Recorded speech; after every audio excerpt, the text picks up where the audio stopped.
నమస్తే అండి, అందరికీ నమస్తే. ముందుగా పత్రిజీ గురువు గారికి ఆత్మ ప్రణామాలు. మీ ఇంటున్న మీ అందరికీ కూడా ఆత్మ ప్రణామాలు. మనం స్వాధ్యాయంలో భాగంగా తులసిదానం ముగ్గు చదువుకుంటున్నాం.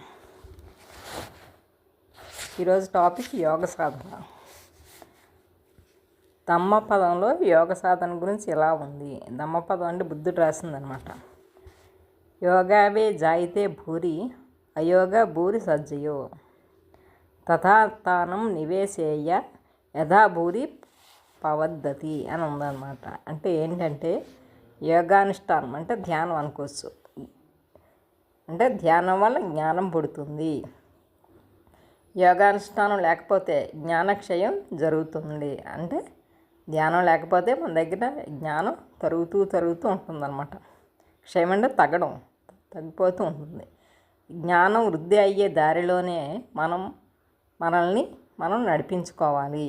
యోగ సాధనలో స్థితులు: మొదట చిత్తవృత్తి నిరోధం, తద్వారా కుండలిని జాగరణ, చివరిగా దివ్యచక్షు ఉత్తేజితం, దాని క్రమక్రమ పరిపక్వత. అంటే ఏంటి చిత్తవృత్తి నిరోధం అంటే?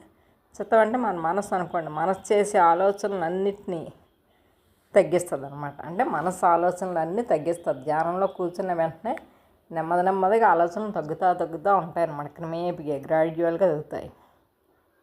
మొదట 15-20 వచ్చిందనుకోండి. ఎందుకంటే అప్పటి వరకు మనకి ధ్యాన సాధన అన్నదే మనకు తెలియదు.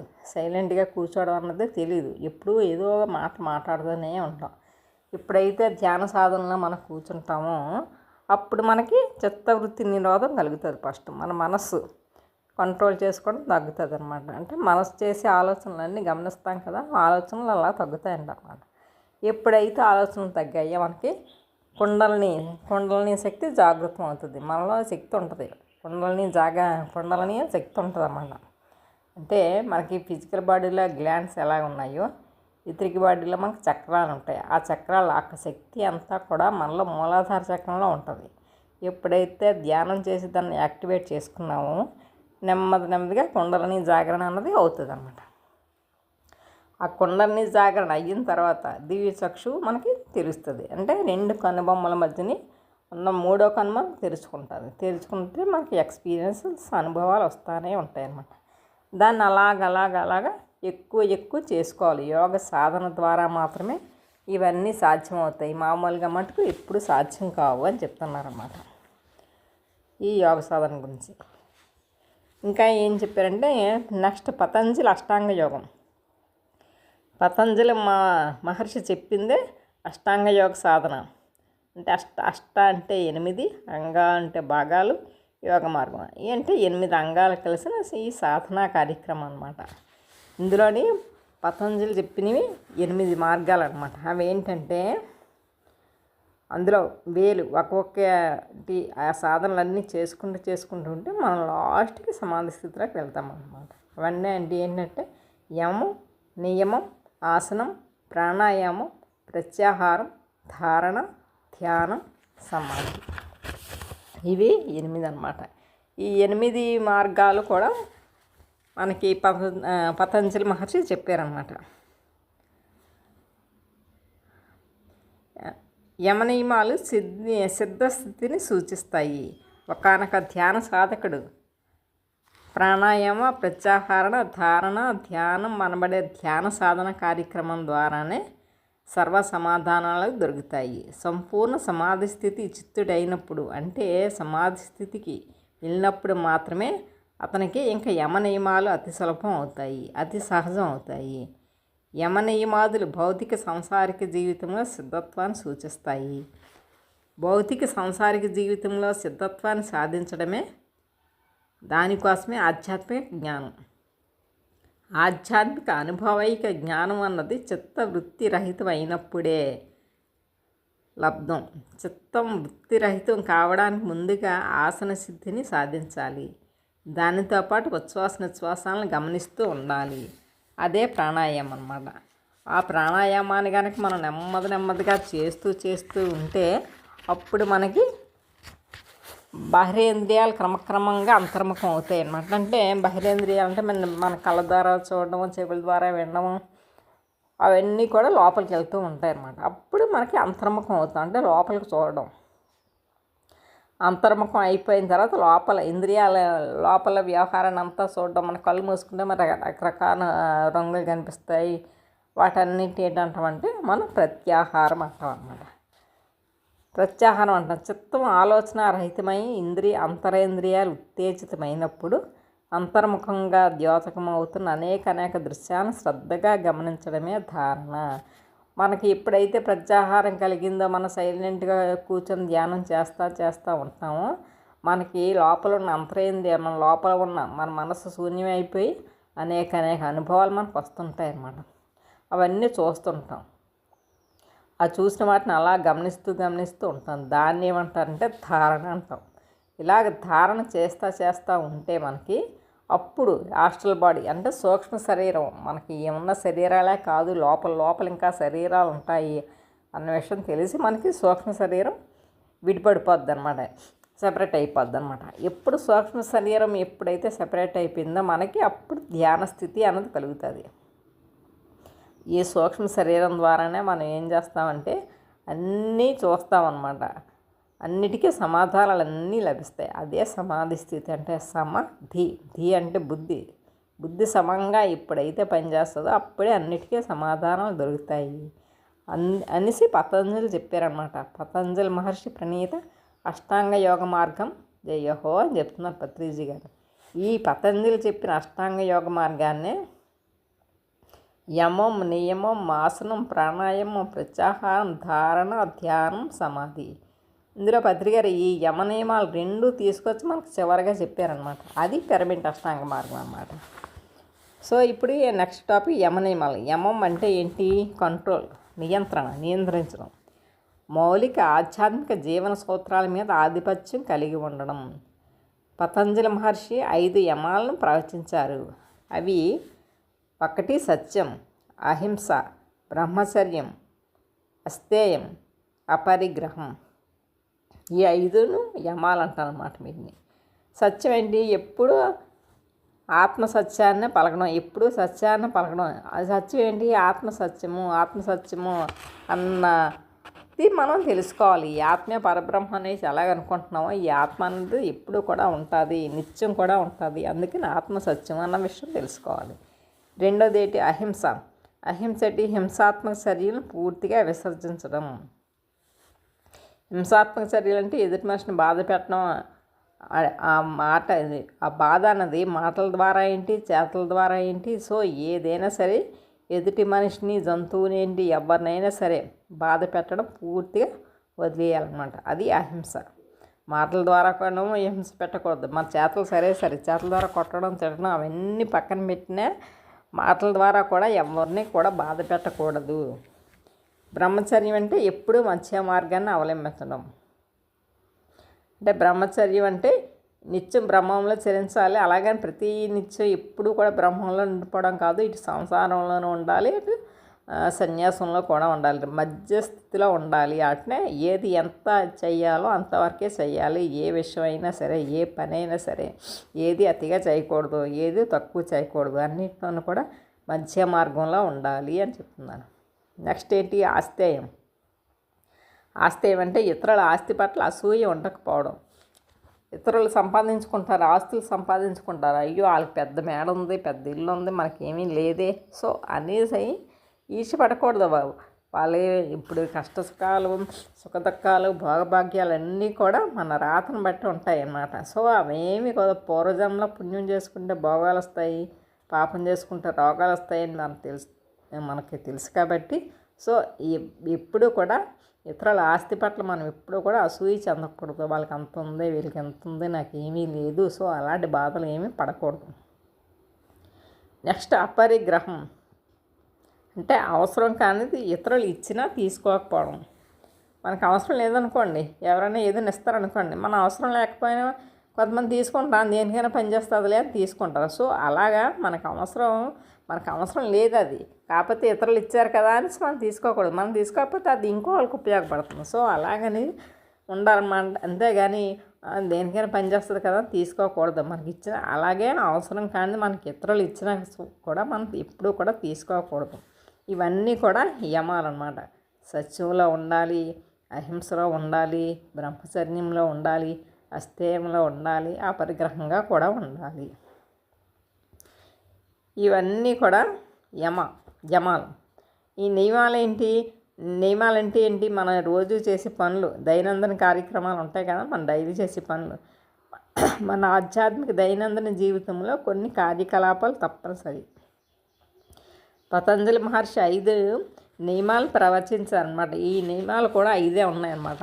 మనకి యమాలు 5 అయితే ఎలా ఉన్నాయో నియమాలు కూడా 5 ఉన్నాయన్నమాట. 5 ఏంటంటే శౌచం, సంతోషం, స్వాధ్యాయం, తపస్సు, ఈశ్వర ప్రణిధానం అని చెప్పారన్నమాట. శౌచం అంటే ఏంటి? ఇక్కడ నీట్నెస్, క్లీన్నెస్. శౌచం అంటే శరీరాన్ని, పరిసరాలను శుచిగా శుభ్రంగా ఉంచుకోవాలి. మన శరీరాన్నే కాదు, మన చుట్టూ ఉన్న పరిసరాలను కూడా శుభ్రంగా ఉంచుకోవాలి. గాంధీజీ గారు కూడా అదే చెప్తారనమాట. మన చుట్టూ ఉన్న పరిసరాలు ఎప్పుడైతే శుభ్రంగా ఉన్నాయో మన మనస్సు సంతోషంగా ఉంటుంది. మనసు ఎప్పుడైతే సంతోషంగా ఉంటుందో ఆత్మ అన్నది మనకి దగ్గరికి వస్తుందన్నమాట. అంటే మనకు ధ్యాన సిద్ధి అన్నది కలుగుతుంది. ధ్యానం చేసినప్పుడైతే మామూలుగా ఏంటి, ఎప్పుడైనా మన పరిసరాలు శుభ్రంగా ఉంచుకోవాలి.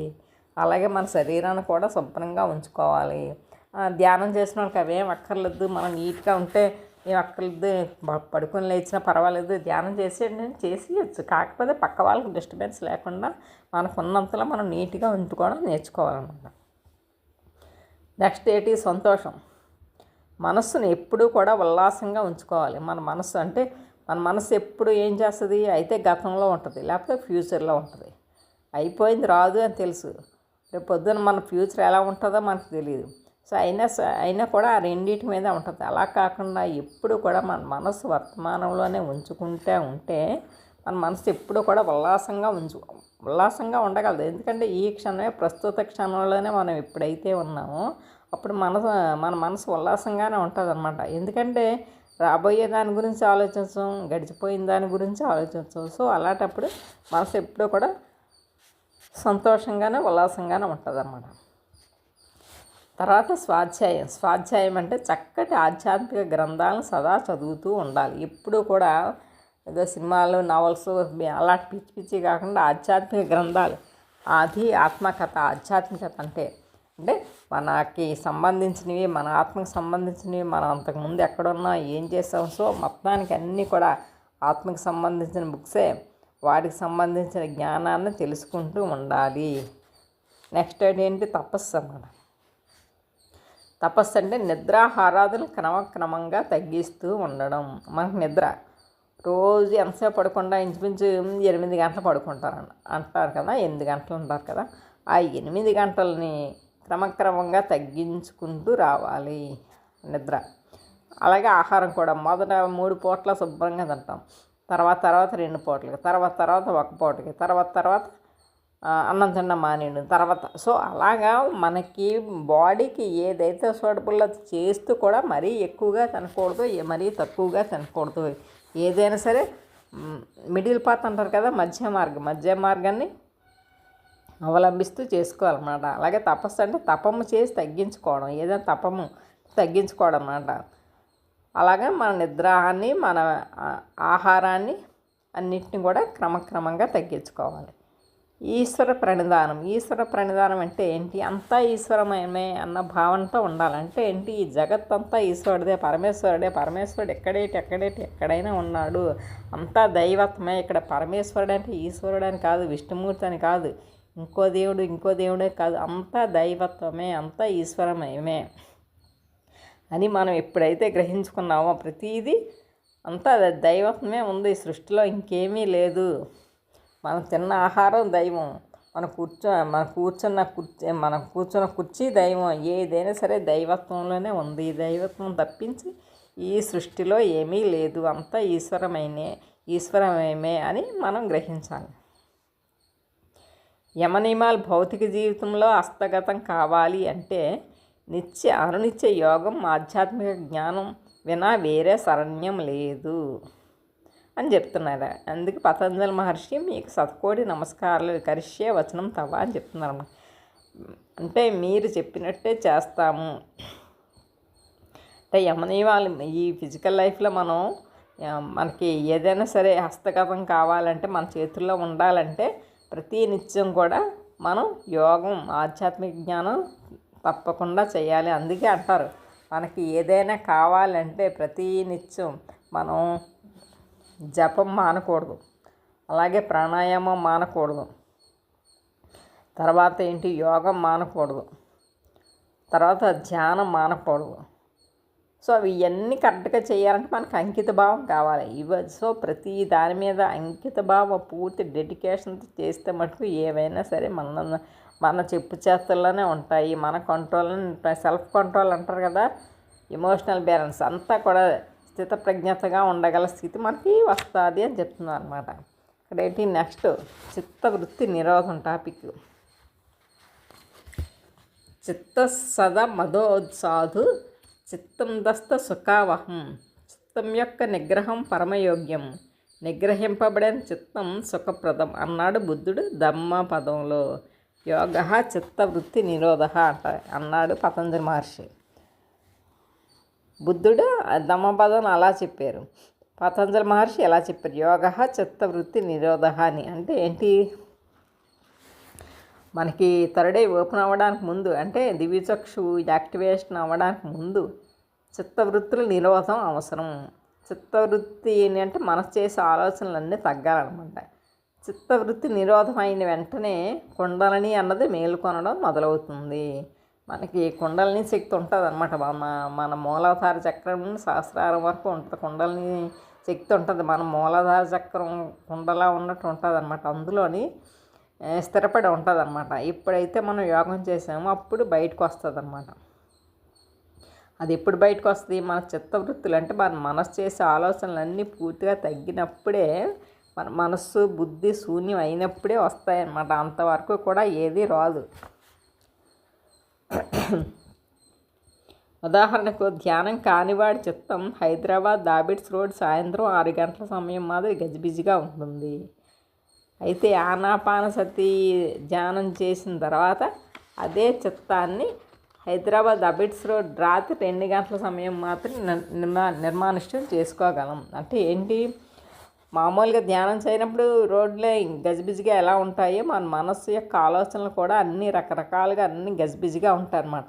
ఎప్పుడైతే మనం ధ్యానం చేసామో మన మనస్సు పూర్తి శూన్యస్థితిలోకి వెళ్ళిపోయిన తర్వాత చాలా సైలెంట్గా ఉంటుంది అన్నమాట. అప్పటి రోడ్డు మీద మనుషులు ఎవ్వరు లేకుండా ఉంటారు చూడండి, అలా ఉంటుంది అన్నమాట రోడ్డు. అంటే మన మనసులో ఉన్న ఆలోచనలన్నింటినీ పూర్తిగా తగ్గొట్టాలి. అలా పూర్తిగా ఆలోచనలన్నీ తగ్గితేనే మనకి చిత్తవృత్తి నిరోధం పూర్తి అయినట్టు అనమాట. దాన్నే శంకరాచార్య గారు ఏం చెప్పారు, నిశ్చల చిత్తే జీవన్ముక్తి అన్నారు కదా, అన్నారు శంకరాచార్యులు. మధ్యగోవింద శ్లోకంలో చెప్తారనమాట. సత్సంగత్యే నిస్సంగత్వం, నిస్సంగత్వే నిర్మోహత్వం, నిర్మోహత్వే నిశ్చల చిత్తం, నిశ్చల చిత్తే జీవన్ముక్తి అని చెప్తారనమాట. అంటే మన మనస్సు ఎప్పుడైతే శూన్యమవుతుందో, ఎప్పుడైతే నిశ్చలమవుతుందో అప్పుడే మనకి ముక్తి అన్నది వస్తుంది. ముక్తి అంటే ఏంటంటే ఇక్కడ ముక్తి అన్న, మోక్షము అన్న, అపవర్గం అన్న, నిశ్రేయస్సు అన్న అన్నిటికీ ఒకటే మీనింగ్, విడుదల. ఈ ముక్తి అన్నదానికి అంటే మనకి జన్మ నుంచి పూర్తిగా విడుదల అన్నది వస్తుంది. ఇప్పుడంటే మనకి చిత్తవృత్తి నిరోధం జరిగినప్పుడు మనం ధ్యానంలో కూర్చున్న వెంటనే అయిపోమంటే అయిపోదు. మనం ధ్యానంలో కూర్చున్న తర్వాత ఎన్నో స్టేజ్లు చిత్తవృత్తి నిరోధం అవ్వాలి, మనసు శూన్యం అయిపోవాలి, అప్పుడు మనకు మూడో కన్ను ఉత్తేజితం అవ్వాలి. అప్పుడే ఇవన్నీ జరుగుతూ ఉంటాయన్నమాట. ఇవన్నీ దేనివల్ల అవుతాయి, మనకి మళ్ళీ మొదటికే రావాలి. ఆనాపానసతి ధ్యానం చేస్తేనే ఇవన్నీ జరగడం అంటూ జరుగుతుంది. నెక్స్ట్ టాపిక్ అది ఆనాపానసతి. ఆన అంటే ఉచ్ఛ్వాసం, అపాన అంటే నిశ్వాసం కదా. మన ఒక ఉచ్ఛ్వాస నిశ్వాసాలతో కలిసి ఉంటాం మనం ఎప్పుడు కూడా. దీన్నే ఏంటి పాలీ భాషలో ఆనాపానసతి. సతి అంటే కూడుకొని ఉండడం. మనకి పనికిరాని ఆలోచన మాటలు ఉంటాయి, ఎన్నో ఆలోచన స్రవంతి. నిలిచిపోవడానికి ఉన్న ఒకే ఒక అద్భుత మార్గం ఆనాపానసతి.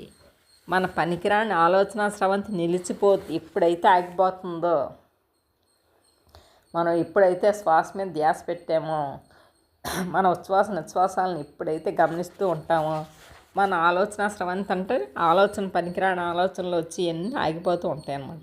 ఎప్పుడైతే ఈ ఆలోచనలు అన్నీ ఆగిపోయాయో అప్పుడు మనకి ధ్యాన అనుభవాలు మొదలవుతూ ఉంటాయి అన్నమాట. సహజమైన స్వాభావికమైన ఉచ్ఛ్వాస నిశ్వాసాలను గమనిస్తూ ఉన్నప్పుడు శ్వాస క్రమక్రమంగా చిన్నదవుతూ ఉంటుంది. చిన్నదై ఏం చేస్తుంది, నాసికలోకి వచ్చేసి చివరికి నాసికాగ్రంలోకి చేరుతుంది. ఈ పరిస్థితిలో పనికిరాని ఆలోచనలు రమ్మన్నా రావు. నాసికాగ్రం అంటే ఇక్కడ ఏంటి, భ్రూమధ్యం, అంతేగాని ముక్కు చివర కాదనమాట.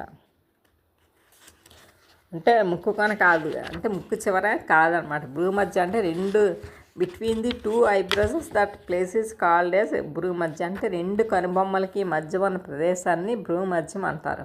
మనం ఎప్పుడైతే ఉచ్ఛ్వాస నిశ్వాసాలను గమనిస్తూ ఉన్నామో మన శ్వాస రెండు భ్రూమధ్యంలోకి వచ్చి ఆగిపోతుంది అనమాట. అక్కడ మనకి శూన్య స్థితిలోకి వస్తాం అనమాట. అప్పుడు నెక్స్ట్ ఏంటి, విపස්සన. పశ్యతి అంటే ఏంటి, చూడడం. సంస్కృతిలోని పశ్యతి అంటే చూడడం. విపස්සన అంటే పాలీ భాషలో కూడా చూడడం. పశ్యతి అంటే సంస్కృతంలో, పස්සన అంటే పాలీలో అనమాట. వి అంటే ఏంటి, విశేషంగా లేకపోతే పరిపూర్ణంగా. విపස්සన అంటే ఏంటి, సంపూర్ణంగా చూడడం. విపස්සన అంటే ఏంటి, ధ్యానంలో దివ్య దృష్టితో పొందే అనుభవాలు అన్నమాట. ఆనాపానసతి విపස්සన నిర్వాణం. ఆనాపానసతి ధ్యానం ఎప్పుడైతే చేసామో మనకి విపස්සన కలిగి అంటే చూసి ధ్యానంలో అన్నీ చూసుకొని మనం నిర్వాణం పొందడానికి సులువవుతుంది. ఆనాపానసతి ద్వారానే చిత్తవృత్తి నిరోధం జరుగుతుంది. అంటే మనసు చేసే ఆలోచనలు తగ్గుతాయి. చిత్తవృత్తి నిరోధం అవుతూనే మనకి విపස්සన మొదలవుతుంది. ఎప్పుడైతే చిత్తవృత్తి నిరోధం జరిగిందో అప్పుడు మనకి విపස්සన చూడడం మొదలవుతుంది అనమాట. అప్పుడే మనకి ధ్యానానుభవాలు మొదలవుతాయి. విపස්සన ద్వారానే నిర్వాణ సిద్ధికి పొందుతాం. అంటే జ్ఞాన సూక్ష్మాలన్నీ తెలుస్తాయి. దుఃఖరాహిత్యం సిద్ధిస్తుంది. అంటే ఏంటి, విపස්සన మనం ఎప్పుడైతే ధ్యానం చేసామో ఈ మూడు కలిగితే చిత్తవృత్తి నిరోధం అవుతుంది. చిత్తవృత్తి నిరోధం ఎప్పుడైతే అయిందో మనకి విపස්සన అంటే మనం చూడడం మొదలవుతుంది. అప్పుడైతే మన అనుభవాలు మనం చూసామో అప్పుడు మనకి రెండు కూడా బాగా తెలుస్తాయి అన్నమాట. దుఃఖరాహిత్యం దేనికైనా ఆనాపానసతి అంటే మన ఉచ్ఛ్వాస నిశ్వాసాలను ఎప్పుడైతే గమనిస్తూ ఉంటామో మనకి చిత్తవృత్తి నిరోధాలు జరిగి మనకి విపස්සన జరిగి మనం బాగా చూడడం జరుగుతుంది. అంటే విశేషంగా మనకి ధ్యానానుభవాలు రావడం జరుగుతుంది. ధ్యానానుభవాలు వచ్చిన తర్వాత అప్పుడు మనం ఏం చేయాలో చేయగలం. అంటే ఉపాసన చేయడము, లేకపోతే మనం ఇంకో రకంగా ముందుకెళ్ళడం, ఈ విపස්සన ప్రాణాయామం చేయడం ఇంకా చేస్తాయి. సో ఎప్పుడైతే మనకి ఈ విపස්සన అన్నది మనకి తెలిస్తేనే, ఆనాపానసతి విపස්සన రెండు చేస్తేనే మనకి ధ్యానానుభవాలు అన్నీ వస్తాయి అన్నమాట. లేకపోతే మటుకు మనకేమీ రావు. ఓకే అండి, థ్యాంక్ యూ వెరీ మచ్.